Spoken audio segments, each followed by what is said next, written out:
I was down, but now I'm up. Yeah, this all God, this ain't no love. Yeah, I used to be stuck in love. 안녕하세요. 21살 3청년의 서기, 자랑스러운 은총의 언니 이은수입니다. 반갑습니다. 먼저 여기 하이라이트 고등부 여러분 앞에서 저희 이야기를 할 수 있음에 영광입니다. 자리를 마련해 주신 목사님께 감사드리며 또 하나님께 영광 올려드립니다. 이번 시간에는 영혼 구원에 큰 관심 없었던 제가 전도팀을 함께 시작하게 되고 새가족반 그리고 지금 서기로 섬기면서까지 저와 하나님의 이야기를 들려드리려고 합니다. 교회 친한 언니, 누나랑 이야기하듯이 편하고 즐겁게 여러분들의 힘이 되고 위로가 되고 도전이 되는 그런 시간이 되었으면 좋겠어요. 저는 모태신앙으로 자라오면서 어릴 때 전도 축제할 때 선물 주니까 전도하고 하라고 하니까 전도하고 왜 전도를 해야 되는지 잘 몰랐어요. 하나님에 대해 알기는 했지만 예수님께서 누구신지 왜 이 땅에 오셨는지 지식으로만 알고 제 삶의 그 사건을 사실로 안 받아들였어요. 반쪽짜리 신앙이었죠. 세계로 교회에 오고 나서 목사님들이 전도에 대해 강조를 많이 하시는데 저는 그때도 왜 해야 하는지 잘 모르겠는 거예요. 어느 날은 길을 걸어가면서 하나님께 이렇게 기도했어요. 하나님, 솔직히 왜 전도해야 하는지 잘 모르겠어요. 부담스럽고요. 거절당하는 거 싫어요. 사람들이 어떻게 볼까? 또 사이비로 보면 어떡하지? 친구들이 날 싫어하면 어떡하지? 두려움이 앞섰어요. 아마 제 기도를 들으신 하나님께서는 이렇게 이야기하신 것 같아요. 그래? 그럼 내가 확실하게 알려줄게. 그 뒤로 제 삶에 어떤 변화가 일어났는지 모르신다면 우리 손 목사님의 목사님 전도가 쉬어의 책을 제자반 숙제로 읽게 됐고 진성 목사님의 회장 시절 설교를 통해 전도에 대한 열정을 심어주시고 그리고 우리 구역장 유나 언니와 제자반 믿음의 동역자로 동준 오빠를 만났고 전도팀과 새가족팀, 삼청년의 서희까지 맡게 되었습니다. 자, 그럼 이쯤에서 그래서 왜 제목이 영혼 마사지인지 궁금해하실 것 같은데 단기 성교나 혹시 여행 가서 태국 현지 마사지 받아보셨나요? 그 머리부터 발끝까지 진짜 꼼꼼하게 마사지 해주는데 진짜 시원하더라고요. 한번 기회가 된다면 가보시길 바라고 이렇게 마사지처럼 하나님께서는 우리의 모든 필요를 아시고 태국 현지에서 마사지 받는 것과 비교할 수 없을 정도로 머리부터 발끝까지 돌봐주시고 피로를 풀어주시고 필요를 채워주세요. 지금부터 하나님께서 제 기도를 들으시고 주신 선물 3가지를 소개할게요. 첫 번째 선물은 한 영혼을 향한 하나님의 마음을 주셨어요. 작년 10월에 제 친구가 세상을 떠났어요. 12.7 포스터 작업을 위해서 1박 2일로 서울에서 지내다 내려오는 버스 안이었는데 핸드폰에 날라온 친구의 보고장을 보는 순간 숨이 멎는 것 같았어요. 처음엔 믿기지 않다가 나중에는 눈물이 하염없이 흐르더라고요. 너무나도 말이 안 돼서요. 20살은 정말 어린 나이잖아요. 그 이후로 저는 죽음에 대해 다시 생각하게 되었어요.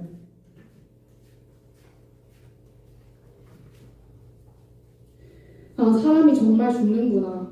언제 죽는지도 아무도 모르는구나. 당장 내일 몇 시간 뒤에 죽을지는 하나님만 아시는구나.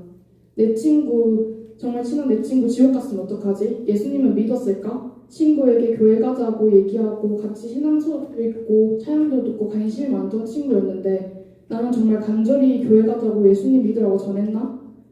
그렇지만 아무리 후회해봤자 이미 이 세상을 떠난 친구이기에 제가 할 수 있는 것은 아무것도 없었어요.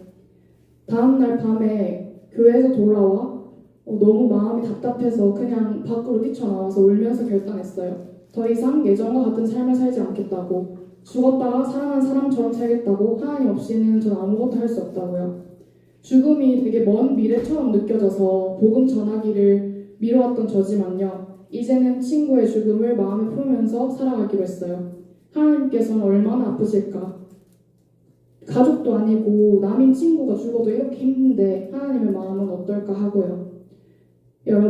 여러분들의 친구가 다음 주에 보자 하고 헤어진 그 친구가 세상을 언제 떠날지 아무도 몰라요. 이 아픔을 통해 하나님께서는 제게 하나님의 마음을 선물로 주셨습니다.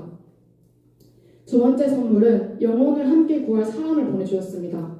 전도 축제 기간이었어요. 임원 리더들이 앞에 나와 이번 한 달 전도 목표를 세웠어요. 10명, 20명, 30명 사람들이 두 자릿수를 외칠 때 세 자릿수를 외치는 한 사람이 있었어요. 저희 구역장이었던 유나 언니예요. 지금은 교회를 옮겨서 여기에 없지만 유나 언니를 통해 동준 오빠 구역과 연합해서 노방전도를 시작하게 되었고 그렇게 저희의 첫 전도팀이 시작되었어요. 절대 친해지지 않을 것 같았던 동준 오빠와 제자본 믿음의 동역자를 뽑히면서 오빠의 이야기와 도움을 통해 영혼에 대한 열정, 추진력 그리고 여러 삶의 지혜와 아이디어를 배웠어요. 그뿐만 아니라 우리 전도 팀원들, 세가족 팀원들, 하나님께서는 하나님의 일을 하고자 할 때 하나님의 사람, 동역자들을 보내주세요. 세 번째 선물은 영혼 구원을 위한 하나님의 지혜를 주셨어요. 전도팀을 맡으면서 음식 배달시킬 때 전화도 잘 못하는 저인데 길거리에 모르는 사람을 붙잡아 말을 건다는 것은 정말 쉽지 않은 일이었어요. 제가 전도를 할 때 저를 경멸하는 눈빛들, 계속되는 거절에 힘들고 지치기도 했고 사막 한가운데에 서 있는 그 기분이 뭔지 알겠더라고요. 도망칠 곳 없는 그 초라함이 정말 싫었어요. 그러나 하나님을 의지하고 순간순간 솔직하게 고백하고 기도하니까 주춤하다가도 다시금 일어설 수 있도록 힘과 지혜를 주시더라고요. 팀장 동준 오빠에게 지혜를 주시고 팀원들이 그 아이디어에 아이디어를 더해가고 장미꽃, 룰렛, 색깔비 전도 등등 많은 지혜를 더해주셨어요. 그렇게 길거리에서 전도하며 번호를 받은 영혼들에게 어떻게 하면 이 친구들을 교회에 나오게 할까 생각하고 고민했어요. 입장 바꿔 생각해봤어요. 나는 길에서 만난 모르는 사람인데 나도 어색해하고 조심스러우면서 뭔가 형식적인 연락을 하면 안 되겠다. 더 겁을 먹겠다. 편하게 장난치고 동생들, 저보다 나이가 어린 동생들에겐 반말하고 이름을 불러주면서 친근하게 다가가고 어제 만난 은수 언니야 내일 교회 올 수 있냐고 엄청 편하고 친근하게 다가갔어요.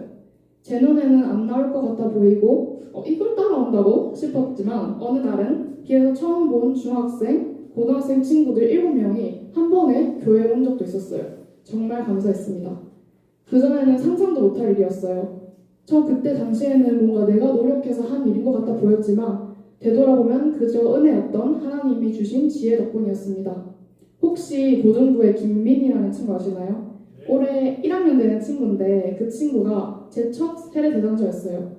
그 친구는 명지에서 노방전도 하다가 만난 친구인데 진짜 생판 처음 보는 친구였고 그 친구의 첫인상은 얼굴에 귀찮다, 집 가고 싶다, 완전 경계 이렇게 써져 있었어가지고 제가 많은 얘기를 할 틈도 없이 막 집에 가려고 하는 거예요. 그래서 제가 붙잡아서 일단 인스타그램이라도 교환하자 이렇게 해서 마팔만 하고 그냥 보냈던 친구예요. 그 친구는 되게 안 올 거라 생각해서 제가 진짜 먼저 연락도 하지 않았던 친구였는데 어느 날 갑자기 먼저 연락이 온 거예요. 교회 오고 싶다고요. 그 친구가 한 주 와서 한 주 설교를 듣더니 세례가 뭔지 관심을 가지고 또 친구들도 데리고 오고 학교에서 또 전도를 하는 거예요. 그리고 막 식전 기도도 하고 있다 막 그러고 미니가 저에게 그리고 세례를 받겠다고 처음으로 얘기했을 땐 진짜 눈물이 이렇게 쭉 나오더라고요. 7월에 미니가 그렇게 세례 받은 게 제 정말 핵심 기억으로 남아있어요. 이를 통해서 내 생각으로 판단하면 안 되는구나. 지금 내가 안 올 거라고 단정 짓고 있는 그 영혼이 교회 나와 세례까지 받을 수 있음을 깨달았습니다. 강의를 준비하면서 진짜 별거 없는 나이인데 무슨 이야기를 해줄까 고민을 너무 많이 했어요. 아무리 되돌아봐도 너무 별거 없는 거예요. 나 한 게 없는데 막중한 부담과 책임감을 가지고 섰어요. 짧지만 21살 인생을 되돌아보면서 제가 여기까지 올 수 있었던 것은 그저 은혜였음을 고백하게 되더라고요. 가정에서의 아픔, 인간관계의 어려움, 여러 학업과 꿈과 비전 문제, 삶을 살아오면서 그저 눈물 흘리고 한숨만 내쉬던 날도 많았지만 그런 아픔이 있었기에 하나님을 찾게 되었고 좋은 사람들을 만나게 하셨고 값진 선물들을 받을 수 있었어요. 저는 한번 상상을 해봤어요. 내가 만약 제발 3세에 남부러울 것 없이 살았다면 예수님을 과연 믿었을까? 저는 안 믿었을 것 같아요. 제 믿음도 달란트도 가진 모든 것이 그저 주어진 선물이었음을 고백합니다. 부모님의 기도, 동역자들의 기도, 누군가의 기도가 없었다면 제 힘으로는 할 수 없었을 거예요. 저는 그저 먼지만도 못한 존재예요. 그런 제게 예수님께서 찾아오셔서 저에게 빛이 되어주셨고 많은 사람들을 옳은 대로 오게 하여 별처럼 빛나는 삶을 은혜로 주셨습니다. 하나님의 빛나는 먼지가 되었다고 할까요? 저는 그런 하나님의 놀라운 섭리, 아름다우심을 찬양하는 것이 저의 삶의 낙이자 이유예요. 저도 했는데 여러분들도 할 수 있어요. 이거는 제가 제 스스로한테도 하는 말인데 안 된다, 못한다는 말 하지 마세요. 하나님께서 영혼을 향한 마음, 영혼을 함께 구할 사람, 영혼을 구할 지혜, 마음, 사람, 지혜. 그래서 마사지입니다. 여러분들도 한 사람 한 사람 하나님께 영혼 마사지 받기를 기도합니다. 끝으로 삼행시를 하고 마치도록 하겠습니다. 오늘 띄워주세요. 마사지. 시작. 마지막으로 하나만 이야기할게요, 여러분. 사지 멀쩡하시죠? 그러면 전도하세요. 아니라고요? 그래도 전도하세요. 지금 당장. 감사합니다.